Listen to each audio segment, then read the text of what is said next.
संत श्री अच्युत महाराजांच्या वास्तव्याने पावन झालेल्या व बोर नदीच्या काठावर वसलेल्या बोरगाव धर्माडे येथे श्री संत अच्युत महाराज ज्ञानपीठ व समस्त गावकऱ्यांच्या वतीने आयोजित श्री संत अच्युत महाराज यांच्या 13व्या पुण्यस्मरण सोहळ्याची सांगता झाली।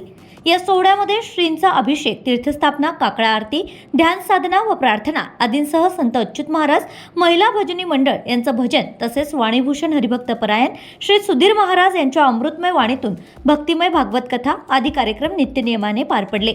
दरम्यान रुग्ण तपासणी व होमिओपॅथी औषधी उपचार शिबिर संपन्न झालं। तसेच हरिभक्त परायण प्राचार्य श्री डॉक्टर अरविंद देशमुख यांच्या शुभ हस्ते पालखीचं पूजन व प्रवचन होऊन श्रींची भव्य अशी मिरवणूक देखील काढण्यात आली। गावातील वयोवृद्ध, महिला, पुरुष, बालगोपाल तसेच दिंड्या यांनी सुद्धा वंदनीय श्रींच्या मिरवणुकीत सहभागी होऊन मिरवणुकीचा आनंद घेतलाय। तसेच स्वर्गीय डॉक्टर श्रीरामजी धर्माडे यांच्या स्मृतीप्रित्यर्थ मातृपितृ पूजनाचा अभिनय सोहळा पार पडलाय। या कार्यक्रमाच्या प्रमुख वक्त्या सत्यशोधक सौ शिलाताई सर्जन परतवाडा व महाराष्ट्र होमिओपॅथी असोसिएशन अमरावती प्रमुख अतिथी डॉक्टर श्री रावसाहेब ठाकरे, डॉक्टर गोकुलदासजी Sada, doctor Ashok Umak, doctor Ashish Dharmade, doctor Raut, doctor Kalbande या कार्यक्रमाचे दीपप्रज्वलन करून त्यांनी सुरुवात केली आहे। तसेच श्री महाराजांचे अनुयायी श्री संत सचिनदेव महाराज यांच्या अमृतमय वाणीतून महाराजांच्या जीवनावर आधारित प्रवचन झाले। या कार्यक्रमाला गावातील तरुण मंडळी, वयोवृद्ध, महिला, पुरुष, बालगोपाल, असंख्य गावकरी मंडळी बहुसंख्येने उपस्थित होते।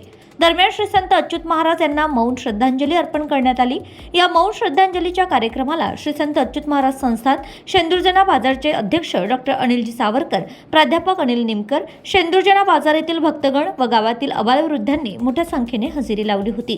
त्यानंतर हरिभक्त परायण सुधीरजी महाराज यांच्या श्रुश्राव्य वाणीतून गोपालकालेचं कीर्तन झालं व महाप्रसादाने श्री संत अच्युत महाराजांच्या 13व्या पुण्यस्मरण सोहळ्याची सांगता करण्यात आली। यावेळी श्री संत अच्युत महाराजांच्या समाधीचं दर्शन घेण्यासाठी भक्त परिवार मोठ्या संख्येने उपस्थित होता। Bureau report, RCN news.